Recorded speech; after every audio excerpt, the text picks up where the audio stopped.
Oh, go back a bit. So we're looking at 1 Kings 19 this morning. That's our passage.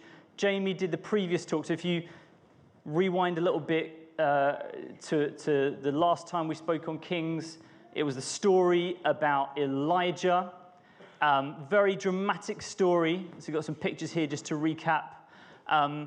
This big showdown on Mount Carmel. So all of Israel is going away from God. They're following after Jezebel, the evil queen at the time, and the gods that she's got them to worship. Elijah's not happy about this. He's a prophet of the Lord.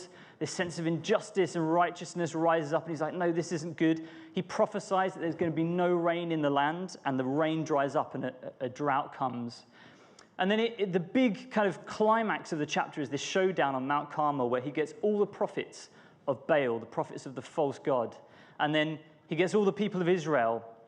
And there's 2 altars there on Mount Carmel. And he says to the prophets of Baal, call out to your God.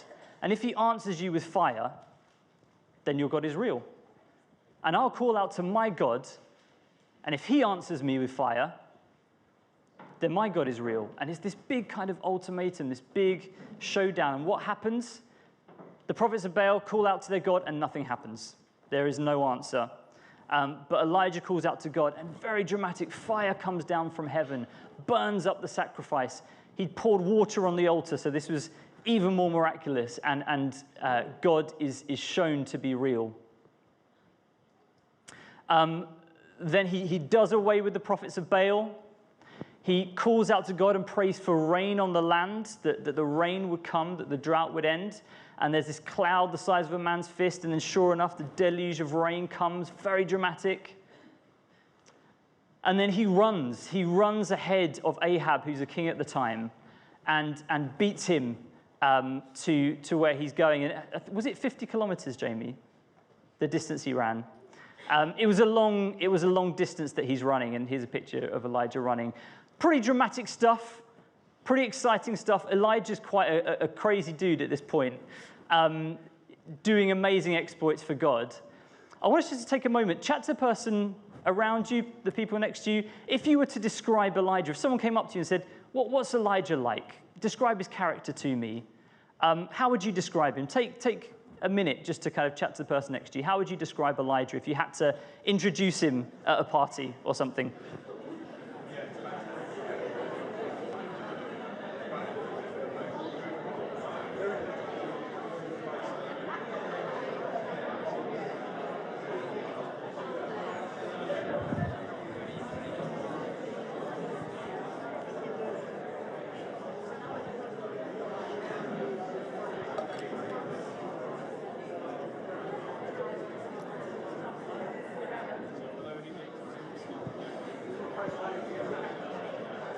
Okay, I think that's about enough time.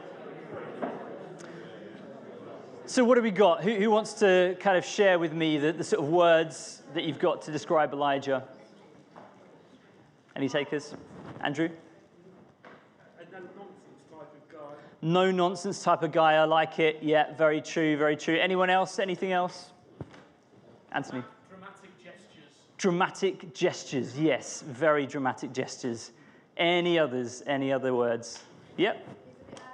He's a bit out there. Yeah, I love that. A bit out there. Here's some of the words that I came up with to describe Elijah. Bold. Audacious. I love that word. Just like audacious. Brave. Slightly cheeky. I feel the whole ordeal on Mount Carmel, it was the way he set it up, and it was, slightly cheeky, and then he's mocking the other prophets and saying, oh, your God, he must be busy. He's got that kind of cheeky streak to him, fiery. He's all about the fire, the demonstrating the righteousness of God in a literal sense and in a spiritual sense. There's a great Hebrew word called huspah, which I love, which I think it's basically combines all of those words that we've just had. It's like cheeky, audacious, insolent, brave, bold. I think that really describes Elijah really well. Great, so we're going to read our passage for this morning, chapter 19. Jonty, if you'd like to come and read for me this morning. So Ahab told Jezebel all that Elijah had done and how he had killed all the prophets with the sword.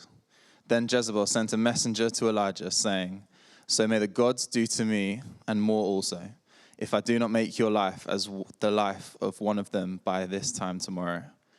Then he was afraid, and he arose and ran for his life and came to Beersheba, which belongs to Judah, and left his servant there. So, then he was afraid, and he arose and ran for his life and came to Beersheba, which belongs to Judah. It doesn't really sound like Elijah, does it? It doesn't really match up with some of the words that we had to describe him. All of that happens, Mount Carmel happens, and then Jezebel comes along and says to Elijah, "I'm going to kill you. May the gods kill me, effectively, if I don't, by this time tomorrow, make you like those prophets." And it says, then he was afraid, and he arose and ran for his life and came to Beersheba. So there's quite a shift here, quite a change here. How did this happen? He'd just done amazing miracles. He'd almost proven beyond doubt that God is real, that Baal is not real, that he's a powerful God who can send fire from heaven at any point. And suddenly, he's in this state of vulnerability. He's in this state of fear. He's afraid. It seems strange. He's had incredible success. And I think one of the most obvious things I draw from this is that even when we do have great success in God, we're still not immune to discouragement.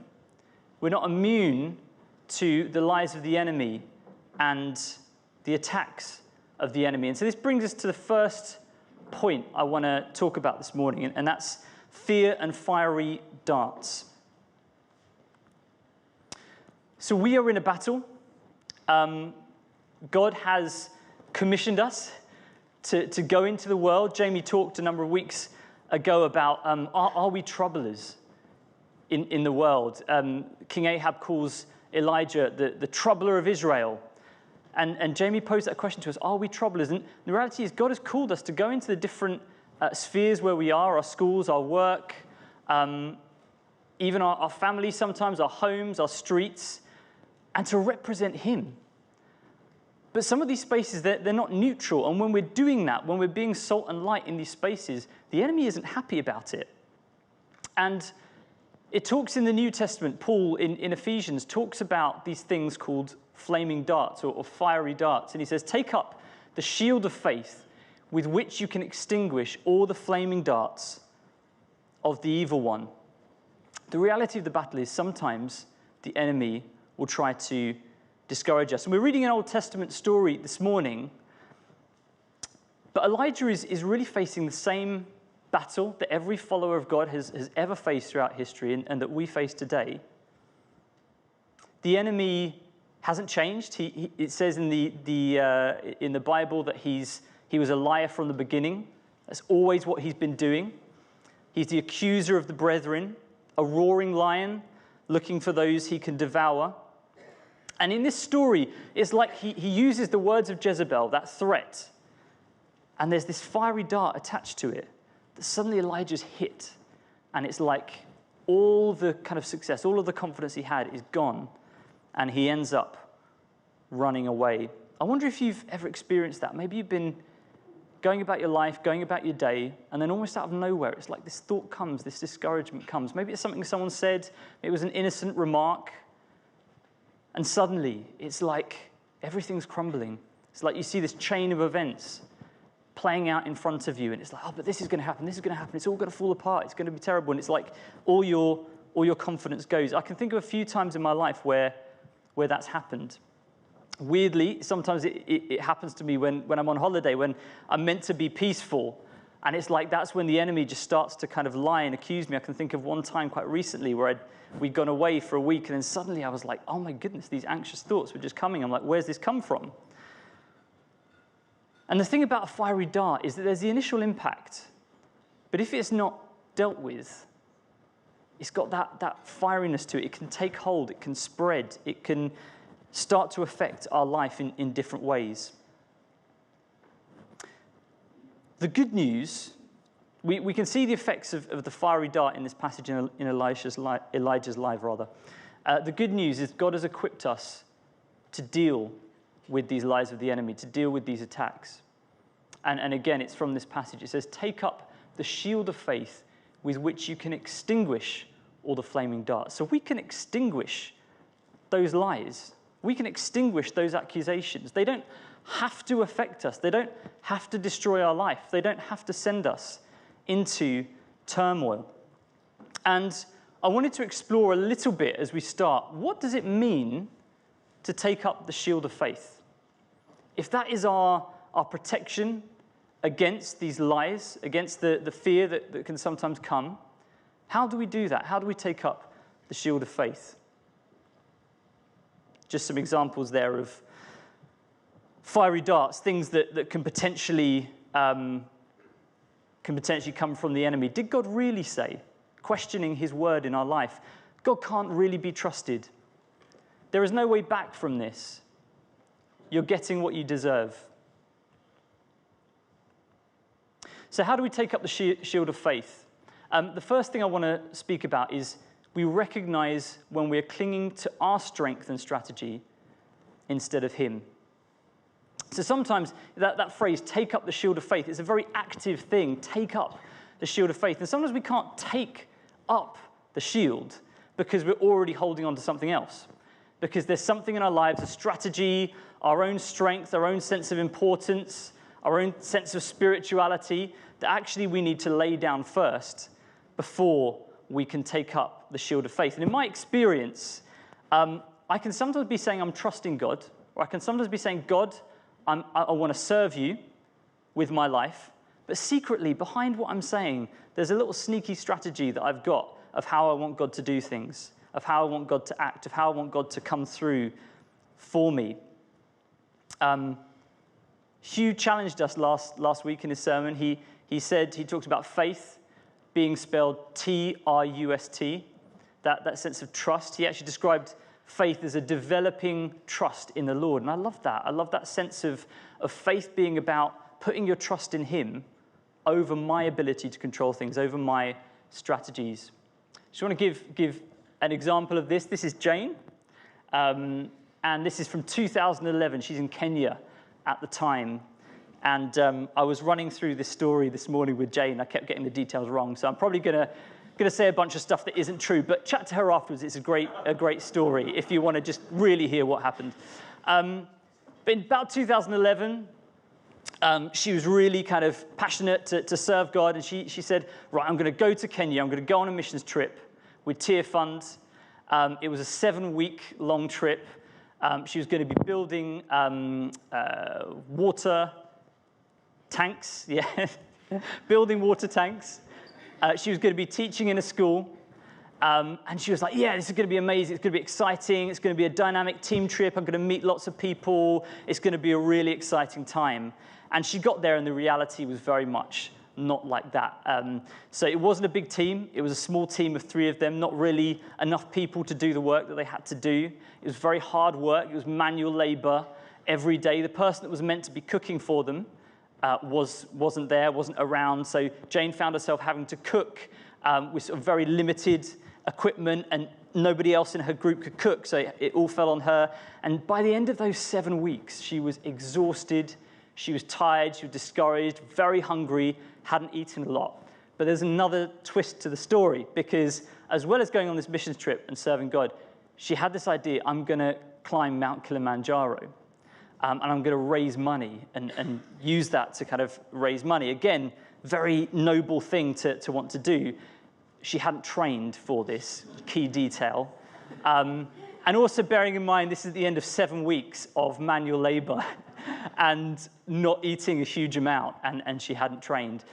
She also had to get to Mount Kilimanjaro by driving in a coach through the Serengeti, which was meant to be maybe a day's trip, but it was in a flood season, so that there was flooding at the time, and there was all of these massive bodies of water in the Serengeti which the coach couldn't cross. So she ended up waiting. They had to stop the engine in the middle of the night in the Serengeti with wild animals around, and the driver was like, yeah, this should be safe. And she was absolutely terrified. They had to drive through kind of meter-high sort of bodies of water, and all the luggage in the bottom of the coach got completely drenched, and that was all of her stuff. Finally, she gets to Mount Kilimanjaro. She's doing this on her own, by the way. I mean, I just cannot understand her thinking. Gets to Mount Kilimanjaro and starts this 5-day grueling climb. Very soon into it, things aren't going well. She starts throwing up and feeling very, very sick, and she's got altitude sickness. And it's just her and these 4 Sherpas that are kind of climbing and making cup of soup for her every night. And she gets a couple of days into this. She's thinking, this is really embarrassing. I've got these people sponsoring me. I'm meant to be raising money, but I'm going to have to turn back. I can't do this. I'm just throwing up every day. This isn't working. She's like, if I get any further, then the only way they can rescue me from the mountain is sending a helicopter from Kenya, and it's this wobbly stretcher. I don't want that to happen. I'm going to have to turn back. So she tells them we're going to turn back, and she gets to the bottom. This isn't the end of the story. So she then has to get back to Kenya, but on the way back, a cash machine swallows her card, so she has no card.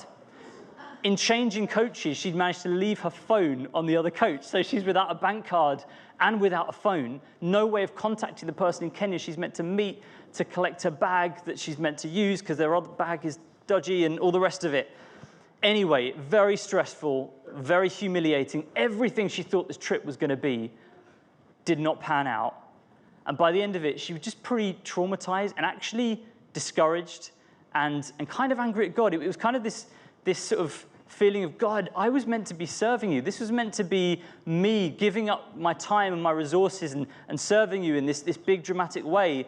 And it hasn't happened. What's happened, God? You haven't come through how I expected. And actually, for a number of years, this discouragement was just there, that she carried it. It was kind of eating away at her. It wasn't until a number of years later where God began to heal those memories and actually show her that he was with her in that situation. Incidentally, this is not Mount Kilimanjaro in the picture. This is just a small elevation, is how Jane described it. But Jane realized years later when God was speaking to her about this experience that actually she'd gone to serve God. That was the stated purpose. But really behind that, she had a sneaky plan that this was going to be really fun. This was going to be exciting. She was going to meet lots of people. It was going to be enjoyable. And that she'd have a lovely 7 weeks. That didn't happen. And the fact that it didn't happen left her open to that sense of discouragement. And I'm not going to have a chance to share lots of stories, but there's loads of examples, I think, in our lives of times when maybe we've been claiming to serve God, but there's a sneaky plan, there's an idea behind it.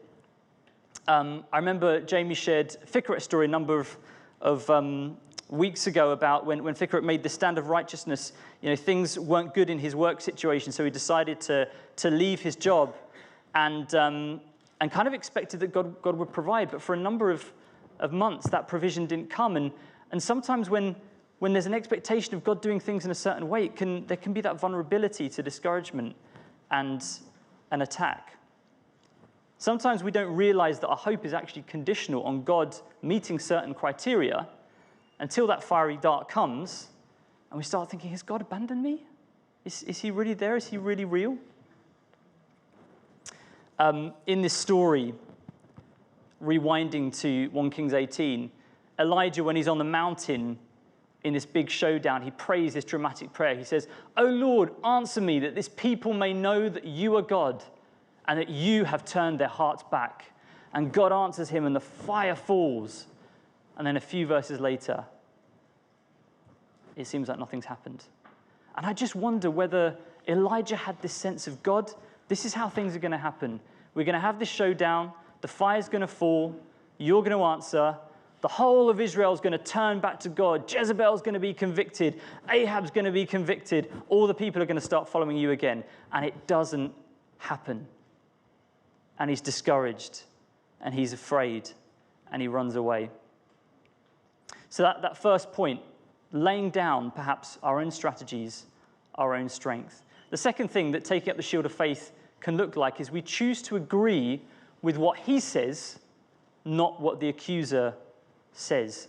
The thing about a shield is you can't hold a shield. You can't take up a shield unless it has a handle. The handle isn't the shield. The handle's just attached to the shield, but it's essential for using the shield for its intended purpose. If I'm trying to hold the shield, I can't fight, I can't be in battle, so you need the handle. And I think it's a bit like that with faith sometimes. Faith can seem a bit abstract, a bit airy-fairy. How do I summon faith? How do I get more faith in this situation?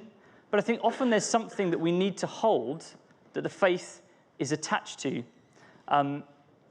It says in Romans, faith comes from hearing, and hearing through the word of Christ. Faith often comes from hearing God. Often the thing that we hold that faith is attached to in a situation is a word from God. And there are so many times in my life where I'm facing discouragement, and it's almost like the accusations are coming, the lies are coming, and I have a choice in that moment. Do I agree with the lie? Do I agree with the anxiety or the thought or the fiery dart that's coming? Or do I agree with what God has said? Do I agree with the words he's spoken over my life? Do I agree with what's written in his word about who he says that I am and who he says that he is? And we often have a choice of what do we agree with in that situation. There's a particular story. So some of you will know that between me and my brothers, growing up, we struggled a lot with mental health in different ways and suffered with anxiety in different ways. And there was a particular time when God had led us on a journey of freedom from anxiety, all three of us. And we kind of thought, there's something that God has done in us that we need to share. There's a testimony that needs to be shared here. And we come to a point of actually being ready to give testimony on a Sunday morning. We called it the Simmons Sunday, and all three of us were going to be sharing our story and sharing different things that God had done in freeing us from anxiety. And Toby was down from university at the time, and he was going to be sharing with us. Toby's my middle brother. Pete's my other brother who led worship this morning. And so it was going to be the Simmons Sunday. We were going to share our testimony, and we woke up on the morning that we were going to do that, and Toby was just hit with this sense of anxiety, this sense of dread, this sense of almost depression just came over him. And this was part of what God had been leading him through and setting him free from. But it was like in that moment, it just all came to a head. And we came to a point that we were like, can we even do this? We're set up to speak on Sunday. We're set up to share this story of what God has done. Are we going to have to cancel it? Can we do this? Because that's not the reality that Toby's experiencing right now. That, it would seem fake. It wouldn't seem real. And I remembered a dream that I'd had a couple of nights before. It was a very strange dream, but it just came to me in that moment on the Sunday morning. And in this dream, me and Toby were walking through a field, and it's this big open expanse, and suddenly, out of nowhere, this creature comes walking towards us. It's this big, black creature, cat-like creature. And it was pretty scary. We just felt this sense of tension, me and Toby, as this creature comes towards us. And this sense of fear and this sense of dread. And then Peter enters the scene and says, oh, that's just the panther. That's nothing. And as soon as he said it, the panther, the creature in the story, just completely disappeared. And it's almost like it turned into 1,000 bees, and they all just flew away, and the thing just went. And that sense of dread, that sense of fear just lifted from the situation. And as we were there that Sunday morning, grappling with, are we going to do this? Are we going to go through and speak? That dream just came to me, and I realized it was God's word to us in that situation. That he was basically saying that this fear, you don't have to agree with it. That actually this is an attempt to intimidate, it's an attempt to lie of the enemy. And actually, our position in that moment, what he was calling us to do in that moment, was to speak to it and declare it to go and almost laugh it off. Just say, no, this is nothing. And that's what we did. We took a time of prayer and we declared God's truth in that situation. And that fear lifted. And we did go ahead and we spoke. And I can see, looking back, that was just like a last-ditch attempt of the enemy to try and come in and discourage and prevent that testimony from being said. But we had a choice in that situation. We could agree with this fear. We can agree with this sense of dread and say, oh, it's terrible. Toby's feeling this. Let me call ahead and cancel.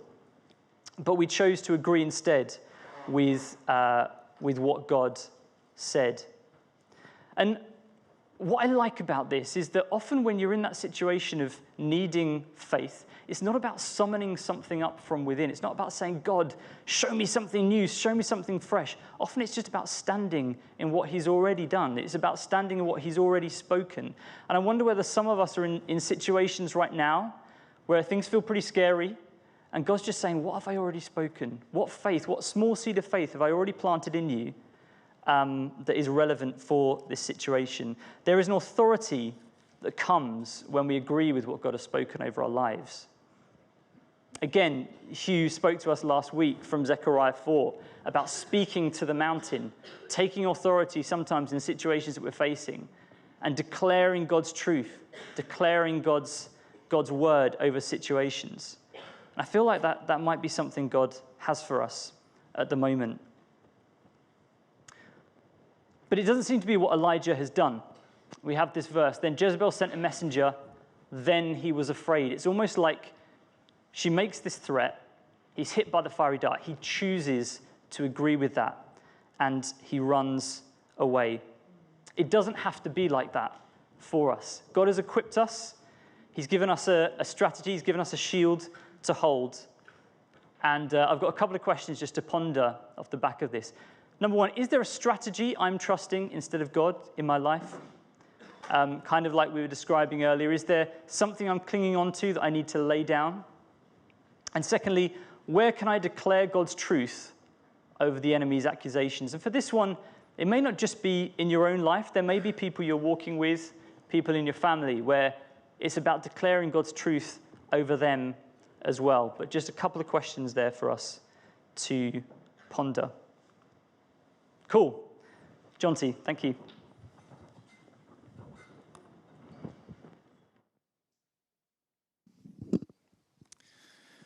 But he himself went a day's journey into the wilderness and came and sat down under a broom tree. And he asked that he might die, saying, "It is enough. Now, O Lord, take away my life, for I am no better than my fathers." And he lay down and slept under a broom tree. And behold, an angel touched him and said to him, "Arise and eat." And he looked, and behold, there was at his head a cake baked on hot stones and a jar of water. And he ate and drank and lay down again. And the angel of the Lord came again a second time and touched him and said, "Arise and eat, for the journey is too great for you."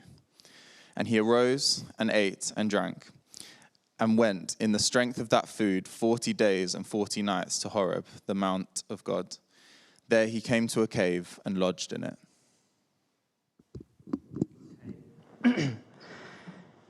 So things get worse in this situation for Elijah. He runs away.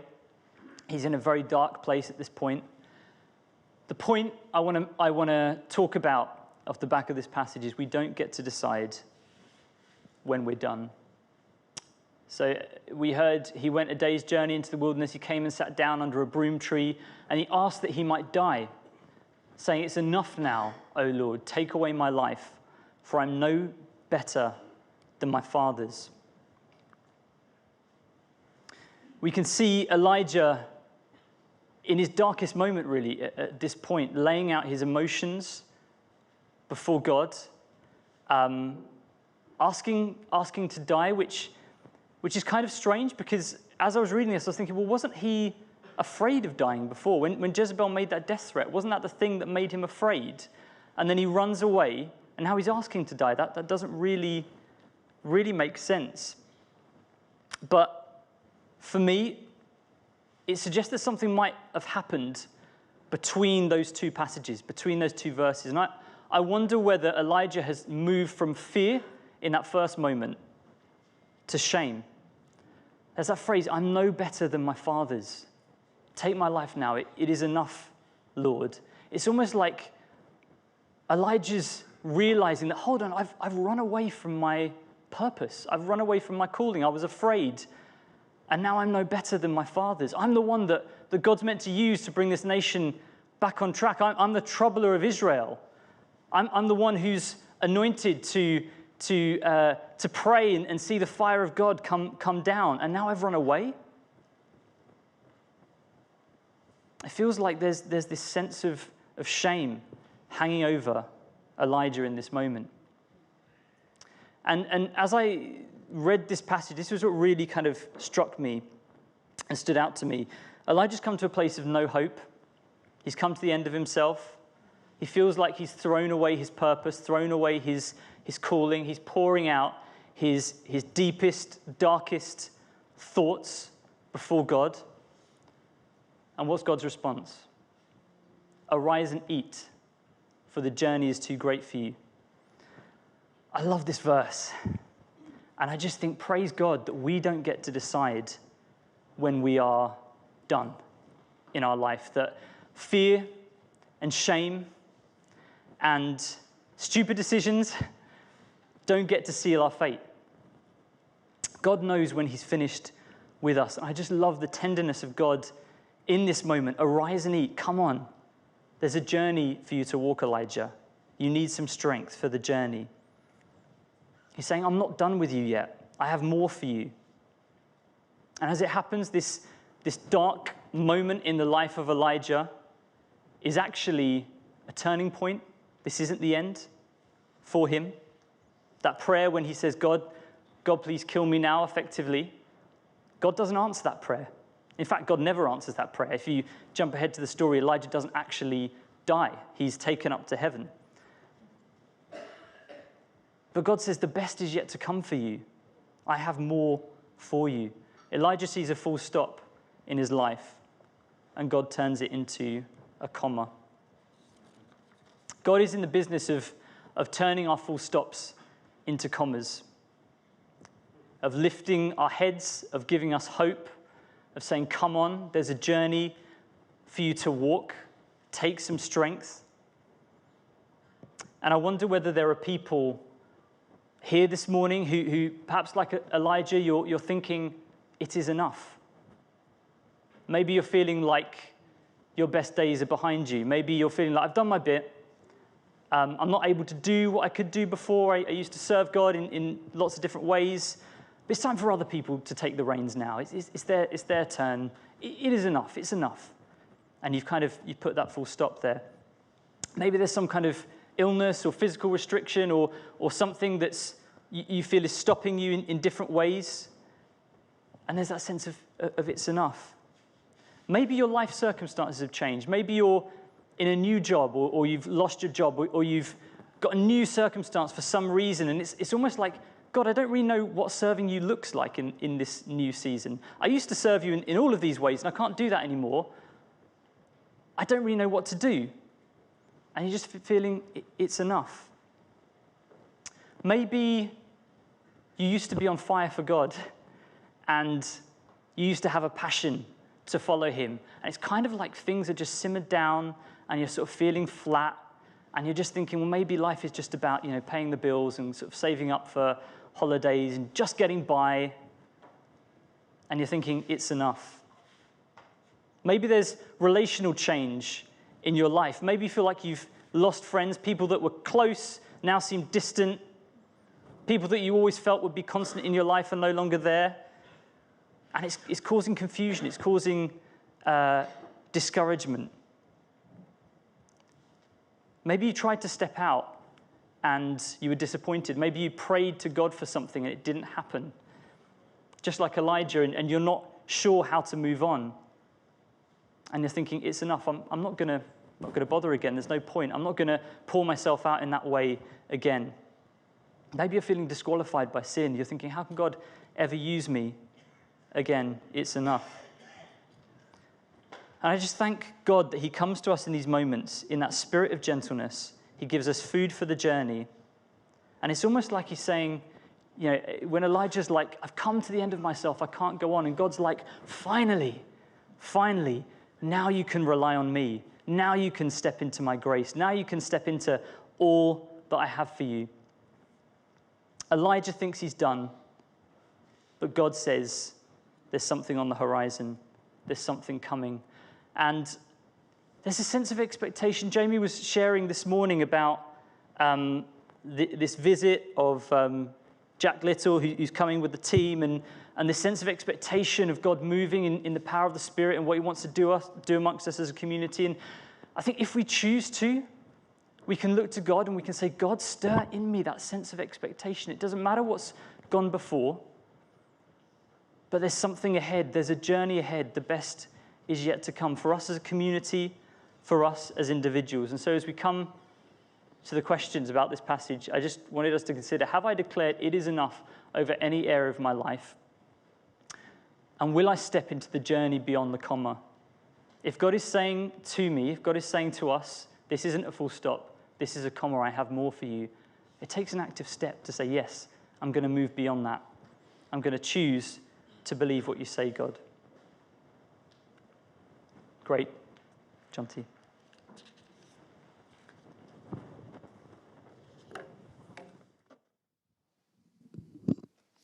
And behold, the word of the Lord came to him, and he said to him, "What are you doing here, Elijah?"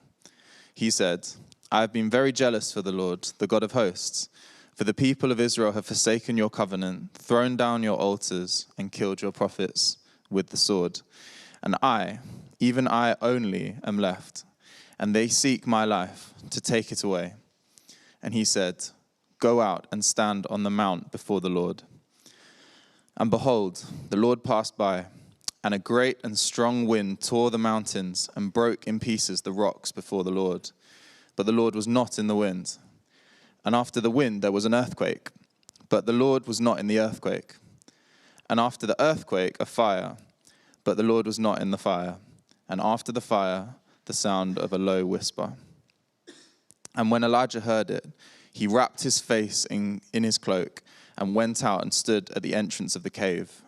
And behold, there came a voice to him and said, "What are you doing here, Elijah?" Thank you. So God speaks to Elijah. He asks him that question, "What are you doing here, Elijah?" And he moves him on. He moves him to this cave. And he starts dealing with him. He starts speaking to him and leading him on a bit of a journey of discovery. And I just want to dwell on this next point, which is the voice of gentle silence. So it's kind of fascinating that when Elijah's in this cave, the Lord passes by in three very dramatic ways, three very dramatic events. You've got the wind, you've got the earthquake, and you've got the fire. And part of me thinks, surely Elijah's on quite familiar territory with these sorts of things. Isn't he a kind of fiery prophet who calls down fire from heaven and, standing for justice and righteousness? But I feel like God is teaching him something. He's teaching him about the quiet strength of his voice. And as I've pondered these three events, these three manifestations, the wind, the earthquake, and the fire, and I was having a chat with my brother Peter earlier this week about it, and we felt there are maybe things that these represent for us. And the first one of these, which I wanted to talk about, was valid expressions of God's presence, but not for this time. So when you think about the wind, the earthquake, and the fire, these are actually all very biblical ways that God reveals himself. You can find times all throughout Scripture, God revealing himself in the wind. The Holy Spirit is often referred to as wind when the Spirit of God is talked about. That word is interchangeable with wind. He's there hovering over the water at the beginning in Genesis. He comes in Pentecost as a mighty wind. And then you've got the earthquake. And not that long ago in Kings, God reveals himself in an earthquake. He shakes the earth when Jeroboam is given a prophecy, and the altar is split and the earth is split. On Mount Sinai, when Moses is given the Ten Commandments, it says the earth is split with an earthquake. So God reveals himself through an earthquake.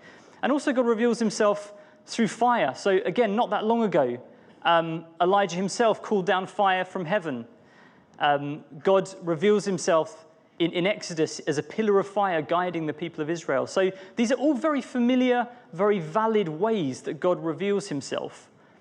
But he's not in them. In this particular passage, God is not in the wind, he's not in the earthquake, and he's not in the fire.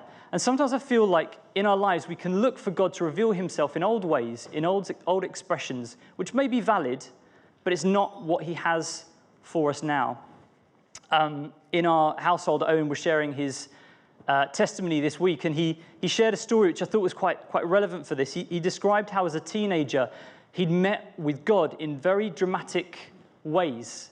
In the youth, he would meet with the Holy Spirit, and he'd be laughing and crying, and there'd be all this very, very outward kind of ways that he'd meet with God and meet with the Holy Spirit. And later on in his life, he was kind of getting a bit frustrated and sort of asking God, like, God, why did that happen then? And it is not happening now. I don't seem to be meeting with you in that same way now. And God just very gently showed him all the ways that he was active in his life. He showed him how he'd provided a university place at exactly the right place for what Owen needed, how one of the first people Owen met in university turned out to be one of the most significant friendships that God had for him throughout that season of his life. How God had provided so many things along that journey, and God said to him, no, I have been meeting with you. I have been active in your life, but it's what you need for now. That was what you needed then when you were a teenager, and this is what you need now. Those were valid expressions, but God was doing a new thing. And I think so often throughout Scripture, we see God doing a new thing and people missing it. Even when you look at Jesus, when he arrives on the scene, the Pharisees are expecting this big warrior to come and rescue them from the Romans. And instead you get a humble guy who's not much to look at, carpenter's son, and yet he is the one who God has sent to restore the kingdom. See, I am doing a new thing. So let's not be distracted by old expressions when God maybe has a new thing for us in our life. The second point was these three things can be distractions from the quiet strength of his voice. And again, sometimes I think, we can be in the midst of circumstances which can be quite dramatic, even quite scary. And I'm sure Elijah in the middle of these different events, it would have been pretty scary. Earthquake, fire all around, hurricane-like wind. And sometimes the enemy can use the circumstances around us to try and intimidate us and almost say, look how powerful I am in these circumstances. But in the middle of this, God's voice is present, and it's quiet, and it's gentle. And there's something about just tuning in to access that quiet voice of God. It may be disorientating. The things we're going through may be confusing. It may feel like our world is crumbling around us. And there can be a temptation to be impressed by that. But I believe God is saying to us that there's a peace that can be accessed even in the midst of those if we stop and listen. And there's lots of ways that phrase, that gentle voice, that still small voice that we read about in this passage, pretty much every Bible, every translation translates it differently. It's a very hard phrase to translate, and lots of people disagree. But here's just a few of the ways people translate it. A low whisper, a gentle silence, a still small voice, the sound of a gentle whisper. Is actually the same word that's used in Psalm 107, where it says, he made the storm be still and the waves of the sea were hushed. That word hushed is the same word that's often translated as whisper in this passage with Elijah. So you can see that it's gentle, it's quiet, it's still, but it's not weak. It's the voice that calms the raging seas. When Jesus stood on that boat and the wind and the waves were crashing around, it's the middle of a storm, and he said, peace, be still. That's the voice that is speaking to Elijah. And I can think of times in my life when I feel like I've been surrounded by turmoil, but there's been a voice, a clear, small voice that is the voice of God speaking to me. I remember when I was doing my A-levels, and I was just at that last moment of revising for my exams, and I had this offer from university that I was excited about, and it was quite a hard offer to meet, and I knew that I had to put work in, and in the space of 24 hours, so I managed to leave my bag in school, and it had all of my paper notes that I've been writing for my revision in it. And when I went back to school later that day, someone had picked it up and they'd basically thrown the contents all down the stairwell. And I was walking up the stairs. I left it in the art block, which is right at the top of the building. And I just basically said, oh, there's some of my revision notes. There's some of my revision notes. And it was just kind of completely gone. So that was my paper notes. But then I also I'd been doing making notes digitally as well. And then that very night, would you believe it, the computer that I was working on crashed. And I couldn't switch it on anymore. And so I started to panic at this point. And I think we even got Steve Adams over to try and fix it. It was a Mac computer. And we couldn't work out how to fix it. And he came over and he sort of said, no, it's completely gone. This is one of those things that can happen when the hard drive just completely dies and it's just irretrievable. He said it a bit more gently than that. It sounds a bit... But in that moment, it just felt like my world was crumbling. I had this plan. I had this idea of what I needed to do. And I was getting my notes together, and it's like the rug got pulled from under me, and the whole thing just crumbled. I remember being angry at God.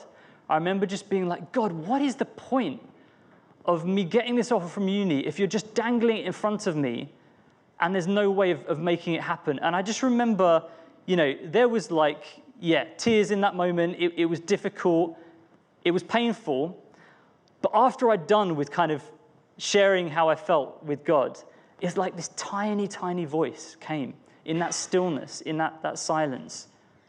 But I am with you. And you know what? It was kind of annoying because there's something quite almost comforting about feeling like there's nothing I can do. I just give up. It's almost like I'm protesting. God, I'm done. I'm just going to give up everything and all of the dreams and it's done. And it's almost like, you feel kind of self-righteous in that moment. But in hearing that voice, I'm with you, I knew that I had to carry on, but not in my own strength, not through what I could do, not through all of the planning and the notes that I could make, but in trusting that, okay, God, if that's a place that you want me to be, then you can make a way for me to be there. It's not about what I can do. And I love how this still small voice of God is gentle, it's tender, it's exactly what we need for the moment. But it's also strong, it's also powerful, and it's challenging, and it can be slightly annoying at times. And sometimes it's there in the words that other people speak to us, the way they encourage us. Sometimes it's there when everything is quiet and we just hear that gentle whisper in our spirit. Sometimes it's there when we open his word and something just stands out to us and you feel that's for me. But God is challenging Elijah in this moment. Why are you here, Elijah? What are you doing? I've got something for you. So, a couple of reflections then on this passage. Lord, help me tune into your gentle silence in the midst of my circumstances. I don't know what we're going through this morning, but whatever you're facing, we can pray this prayer. God, help me tune into your gentle silence in the middle of it. And do I need to respond to a gentle whisper in my life? Have I heard something? Has God been nudging me about something? And actually, I need to respond. I need to step out now. I need to say yes, however difficult that may be. Going to move on to a final passage now before we wrap things up.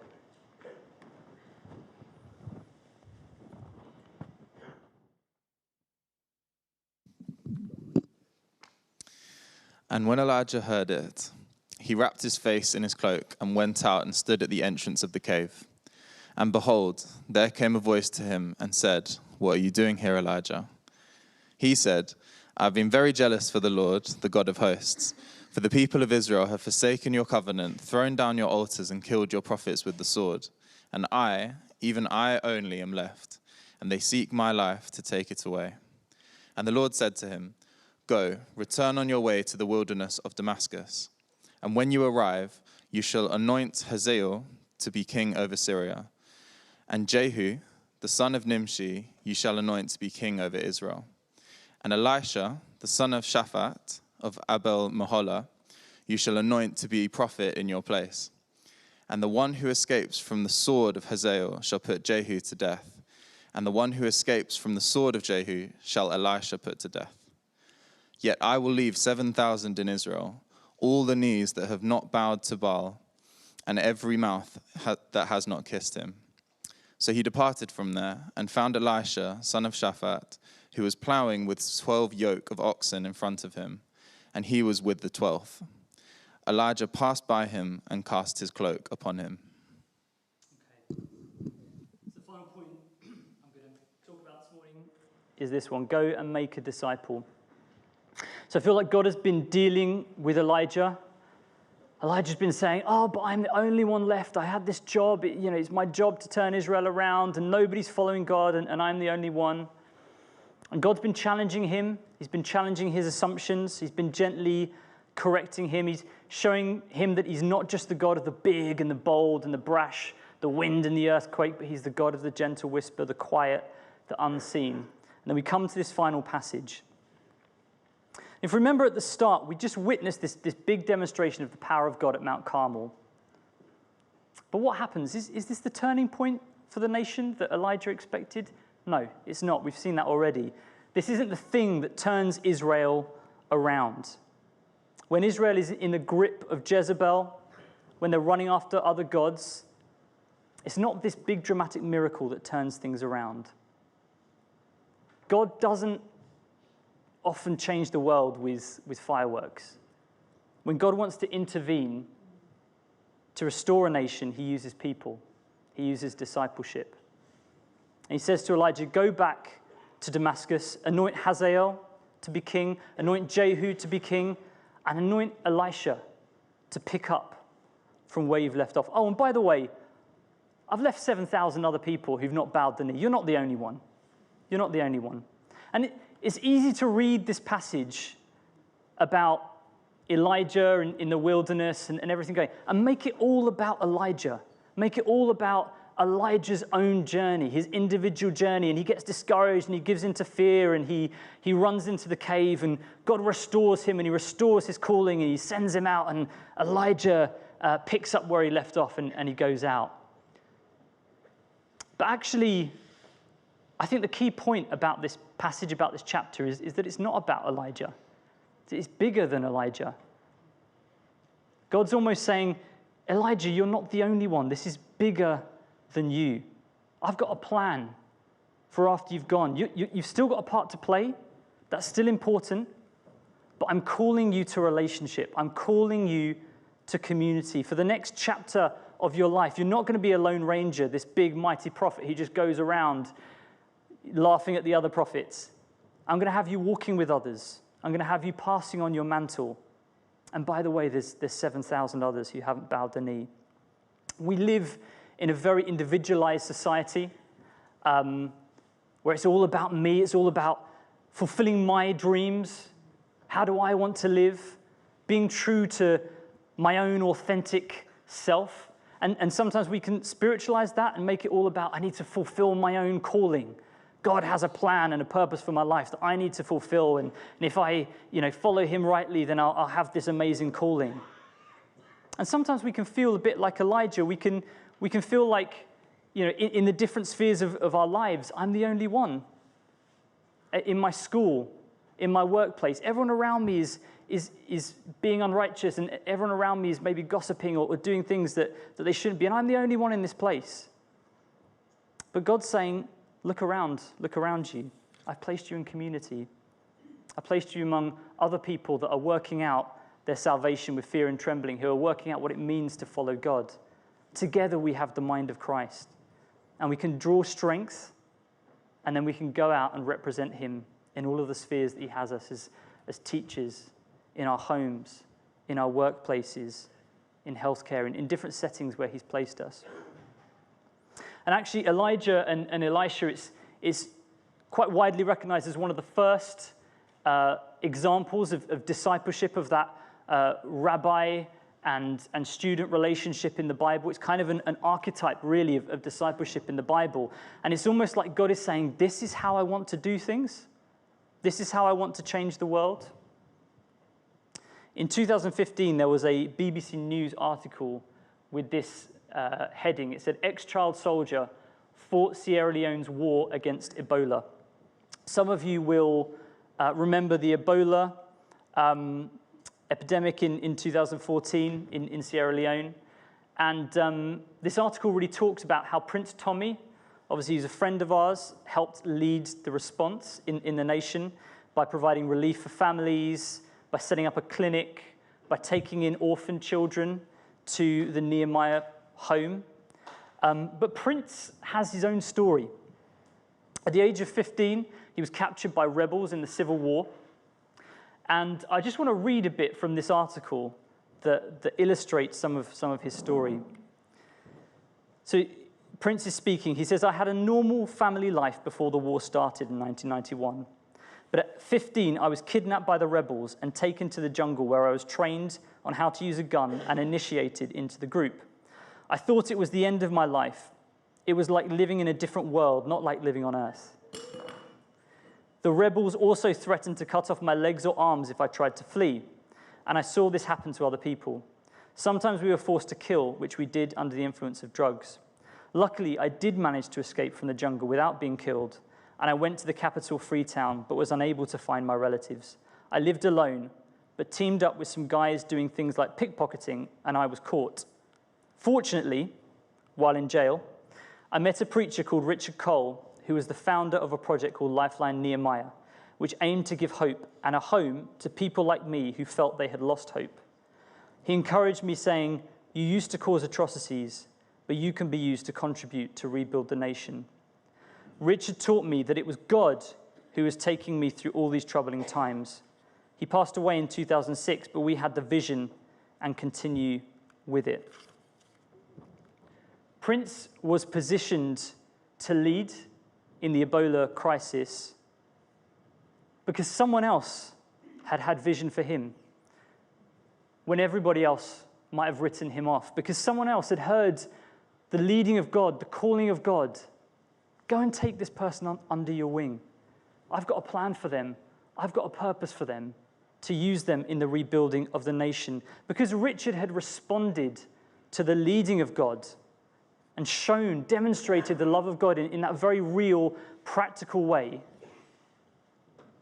Prince was able to then take on the vision that Richard had birthed.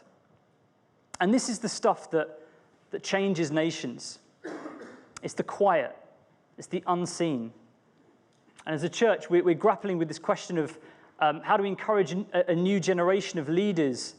Again, Hugh talked about, building a worthy capstone on the foundation that's laid. But this is the kingdom pattern of how God transforms lives, how God transforms communities, and even nations.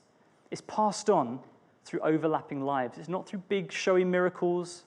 It's not through sermons. But it's through examples that are set, iron sharpening iron. I remember when I first came back from uni, Jamie invited me to be a youth leader, and I remember thinking, how can I relate to these young people? I've come back from uni. I feel like I've been living in a completely different world. They're not going to want to spend time with me. And I remember Jamie invited some of the leaders to come and prophesy over the youth leaders at that time. And Sally had this picture for me. And she said, "I can see you surrounded by young guys, and they're really enjoying being with you. They're really wanting to be there." And it just completely challenged my thinking. It was like, well, maybe God can use me in this situation, even though I don't feel like it. And so then I had to think, well, how do I do this? How do I, reach out to the young people? And I thought about how Jamie had shown that to me, had reached out to me, and we played FIFA, and we'd done Laser Quest as a young teenager. And I had to find my own expression of what it meant to reach out to the young people. And then I thought, well, how did Jamie know how to do that? He knew how to do that because he'd seen John model hospitality and model love and care by inviting people into his home. And I kind of think that picture of how is transformation happening, how is a movement being continued, is through discipleship. It's through observation. It's through watching. Paul says, "Be imitators of me as I am of Christ." And I reflected on this, and I thought, you can only imitate someone when you've been in close proximity. You can't imitate a podcast or a sermon. You can listen to it. It can be inspiring, but it can't lead to imitation. You can only imitate someone if you've watched how they live, if you've walked with them, if you've seen how they've reacted to things, how they act in certain situations. So these are the questions I want to ask. How can I move from a Lone Ranger mindset to pressing into community? And what does embracing discipleship look like for me? We might be at different stages in this individually. For some of us, it might be that I actually need to step out and take someone under my wing.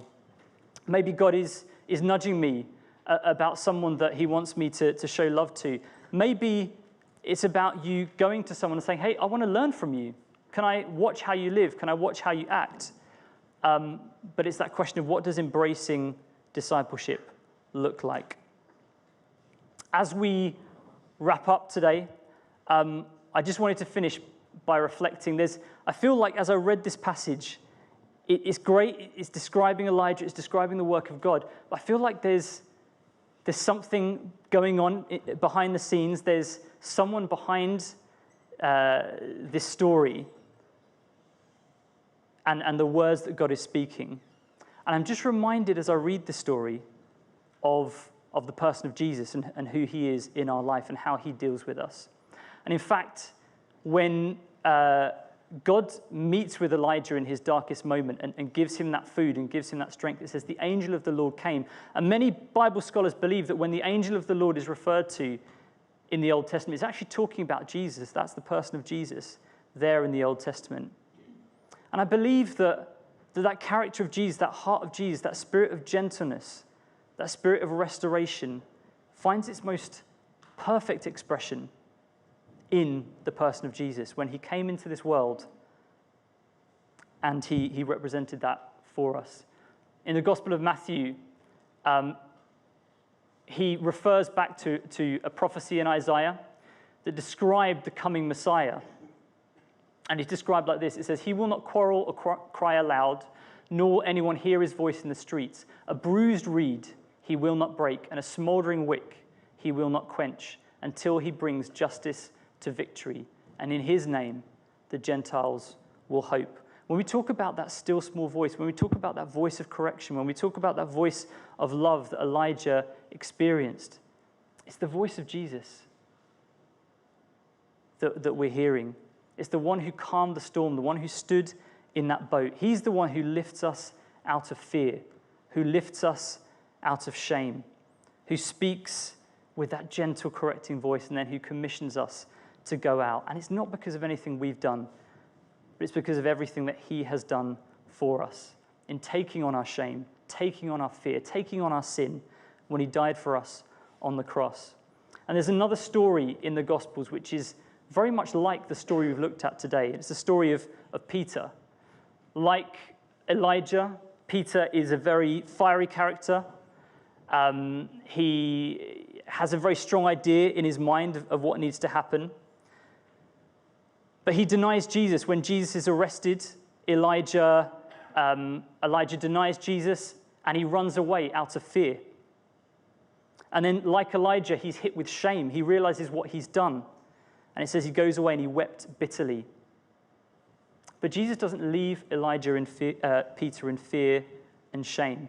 He comes to him. When he rose from the dead, Jesus comes to Peter and he restores him. He finds him fishing, and in that same spirit of gentleness, he asks him 3 times, do you love me, Peter? And Peter has that opportunity to say, yes, Lord, you know that I love you. And what does Peter do? He says, go and feed my lambs. He commissions him to go out and make disciples, to go into the world in a new strength, in the power of the Holy Spirit, to turn the world upside down, not through power and strength, not through power and might, but through love. So as we conclude today, just 4 reflections for us as we think about how this might apply to our lives. And the first one is, where might we need to declare God's truth over fear in our lives? Secondly, where do we want to experience Jesus' power of restoration in our lives? Where might we have said it is enough and seen that full stop in our circumstances, and we want to know God's restoration? We need him to lift us out of shame.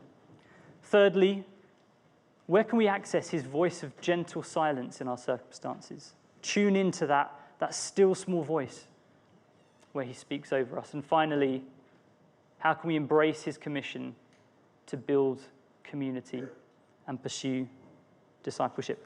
Thank you.